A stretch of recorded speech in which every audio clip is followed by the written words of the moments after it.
இந்த பிரமிட மனிதர்கள் கட்டலனா யார் கட்டுனாங்க? 4500 ஆண்டுகளுக்கு முன்பு எகிப்தில் இந்த மாபெரும் பிரமிட்கள் கட்டப்பட்டது. ஆனா அந்த காலத்துல டெக்னாலஜி இல்லாம இவ்வளவு பெரிய கற்களை எப்படி மேலே எடுத்தாங்க? சிலர் சொல்வது என்னன்னா, இந்த பிரமிட்களை மனிதர்கள் மட்டும் இல்ல, ஏலியன்ஸ் உதவியோட தான் கட்டப்பட்டது.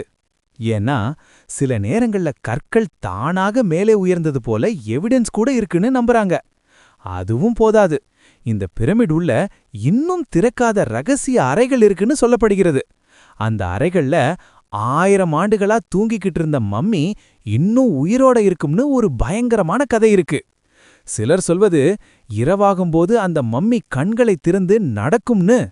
மேலும் பிரமிட்ல ஒரு விசித்திரமான எனர்ஜி இருக்குன்னு கூட நம்புறாங்க. அது மனிதர்களை பாதிக்கும்னு கூட சொல்றாங்க. இது எல்லாம் உண்மையா இல்ல ஒரு மர்மமான கதைதானா? நீங்க என்ன நினைக்கிறீங்க? கமெண்ட் பண்ணுங்க.